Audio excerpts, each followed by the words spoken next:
ꯃꯁꯤꯗꯤ ꯃꯪꯒꯟꯅꯦ ꯕ꯭ꯔꯥꯎꯟꯒꯤ ꯇꯤꯜꯍꯧ ꯁꯄ꯭ꯔꯤꯡ ꯑꯣꯅꯤꯌꯟꯁꯦ ꯈꯔ ꯍꯥꯞꯆꯜꯂꯒ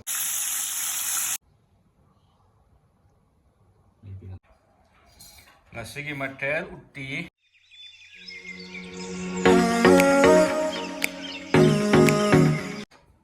ꯉꯁꯤꯗꯤ ꯃꯪꯒꯟꯅꯦ ꯎꯌꯦꯟꯅꯦ ꯑꯗꯒꯤ ꯎꯇꯤ ꯑꯣꯏꯅ ꯇꯧꯒꯦ ꯑꯍꯥꯟꯕ ꯔꯥꯎꯟꯒꯤ ꯇꯤꯜꯍꯧ ꯁꯄ꯭ꯔꯤꯡ ꯑꯣꯅꯤꯌꯟꯁꯦ ꯈꯔ ꯍꯥꯞꯆꯜꯂꯒ ꯀꯥꯝꯖꯜꯂꯒꯦ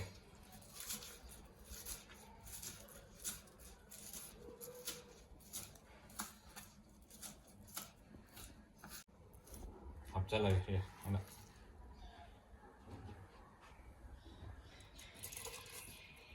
hapchalage ya sudah hapchalage sih jangan dihapus goreng kuah hapchalage sih ya nih goreng kuah hapchalage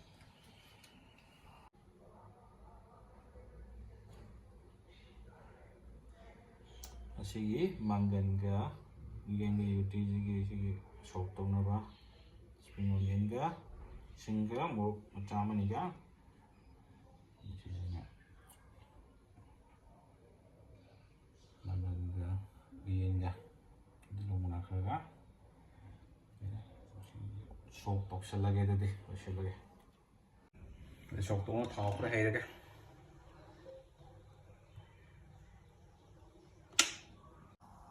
hapchalage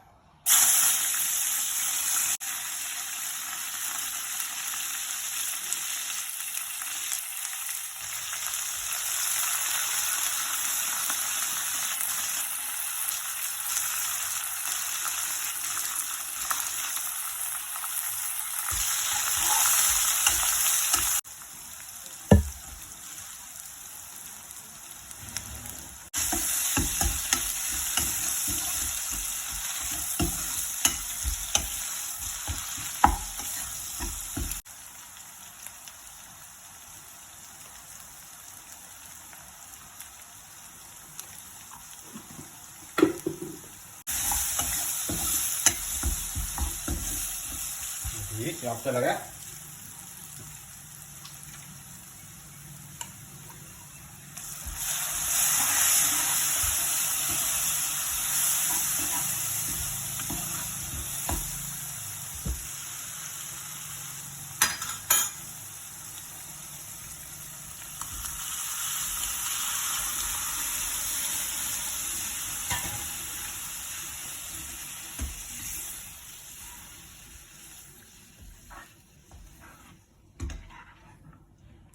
ꯃꯣꯔꯣꯛ ꯃꯆꯨꯁꯨ ꯍꯥꯞꯄꯔꯣꯏꯒꯦ ꯑꯗꯨꯒ ꯀꯩꯅꯣꯁꯨ ꯍꯥꯞꯄꯔꯣꯏꯒꯦ ꯑꯗꯒꯤ ꯃꯆꯨ ꯌꯥꯎꯗꯕꯤ ꯀꯥꯡꯕꯨ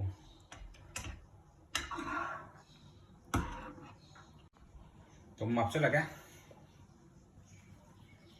ꯍꯣꯇꯦꯜꯒꯤ ꯃꯥꯜꯂꯦꯗ ꯃꯍꯤ ꯉꯥꯛꯇ ꯇꯟ ꯆꯥꯕꯒꯤ ꯃꯍꯤ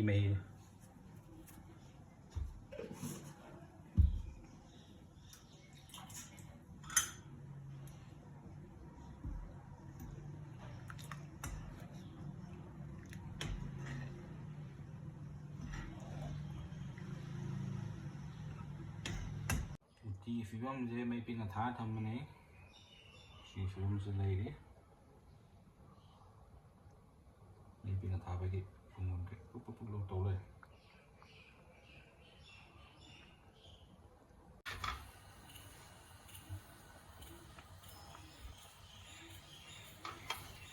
ꯍꯧꯖꯤꯛ ꯂꯣꯏꯁꯤꯜꯂꯁꯦ ꯐꯗꯤꯒꯣꯝ ꯍꯥꯞꯆꯜꯂꯒ ꯑꯩꯈꯣꯏꯒꯤ ꯀꯥꯡꯒꯁꯦ ꯀꯥꯡ ꯌꯧꯁꯤꯜꯂꯛꯄꯅꯤꯅ ꯁꯨꯝꯕ ꯎꯇꯤꯒꯨꯝꯕ ꯈꯦꯆ꯭ꯔꯤꯒꯨꯝꯕ ꯆꯥꯅꯤꯡꯕ ꯈꯔ ꯐꯥꯎꯕꯅꯤꯅ ꯃꯌꯥꯝ ꯆꯥꯅꯤꯡ ꯐꯥꯎꯔꯝꯒꯅꯤ ꯀꯥꯡꯁꯨ ꯌꯧꯔꯛꯑꯃꯅꯤ ꯀꯨꯏꯔꯝꯃꯔꯣꯏ ꯑꯗꯨꯒꯤꯗꯃꯛꯇ ꯑꯦꯗꯚꯥꯟꯁ ꯑꯣꯏꯅ ꯎꯇꯤ ꯍꯥꯟꯅ ꯆꯥꯍꯧꯔꯒꯦꯅ ꯇꯧꯕꯅꯦ ꯈꯦꯆ꯭ꯔꯤꯗꯤ ꯇꯞꯅ ꯑꯣꯏꯅ ꯇꯧꯔꯒꯦ ꯀꯥꯡ ꯃꯔꯛꯇ ꯑꯣꯏꯅ ꯄꯀꯣꯔꯥꯒ ꯇꯧꯔꯒ ꯑꯗꯨꯝ ꯁꯤꯁꯨ ꯑꯗꯨꯝ ꯌꯦꯡꯕꯗꯤ ꯑꯗꯨꯝ ꯐꯖꯔꯝꯃꯅꯤ ꯈꯤꯇꯪꯗꯤ ꯍꯥꯎꯇꯕ ꯃꯈꯣꯟꯒ ꯊꯣꯛꯂꯛꯑꯦ ꯄꯨꯔꯨꯞ ꯇꯧꯔꯒ ꯃꯍꯤꯗꯤ ꯃꯍꯤ ꯌꯥꯅꯤꯗ ꯂꯥꯡ ꯅꯠꯇꯦꯗ ꯑꯗꯨꯗꯤ ꯃꯌꯥꯝ ꯁ꯭ꯋꯥꯏꯁꯦ ꯂꯣꯏꯁꯤꯜꯂꯁꯦ ꯎꯇꯤꯁꯦ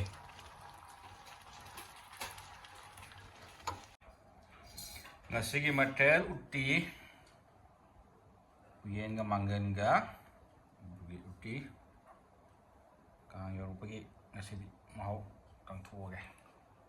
ꯌꯥꯝꯅ ꯍꯥꯎꯕ꯭ꯔꯥ ꯌꯦꯡꯖꯔꯒꯦ ꯑꯗꯨꯗꯤ ꯆꯥꯊꯣꯛꯑꯒꯦ ꯎꯇꯤ ꯊꯣꯡꯕꯁꯨ